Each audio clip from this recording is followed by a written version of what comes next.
Liger va être une des premières zones décarbonées européennes, puisque derrière, même une tondeuse à gazon fonctionnant à l'essence ne pourra pas pénétrer sur le site.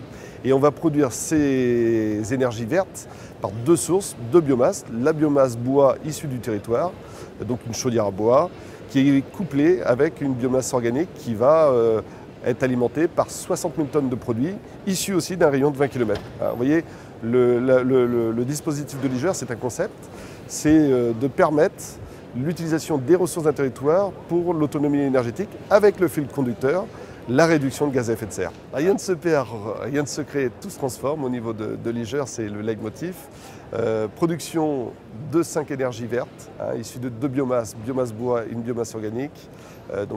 Des produits qui viennent d'un rayon de territoire de 20 km pour produire de l'électricité, de l'eau chaude, des biofertilisants, des biocombustibles, et puis le seul biocarburant qui n'a aucun impact CO2, qui est le bio-GNV, où là, tous les véhicules, à la fois entrants, sortants, véhicules de collectivité, des partenaires, fonctionneront.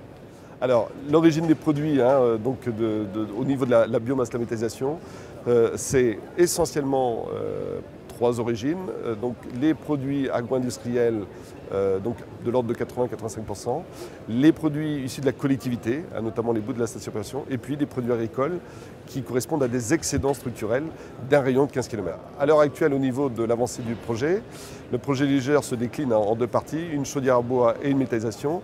La chaudière à bois est en fonction et alimente un réseau de chaleur de 4 km, pour alimenter un centre aquatique, collège, lycée, salle culturelle, un industriel aussi pour substituer de l'énergie fossile. Alors la chaufferie est une 2 MW, 2 MW donc avec du bois issu aussi du territoire, du bois dit de plaquettes forestières, d'origine forestière, puisqu'on est sur un projet de réduction de gaz à effet de serre.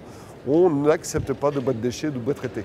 Donc, un appel d'offres va être lancé pour la construction de la deuxième phase de la méthanisation et on espère les premiers coups de pioche, si on peut dire, au mois de septembre pour avoir une première mise en régime alimentation des produits au mois d'avril de l'année prochaine et véritablement une pleine puissance fin d'année 2014.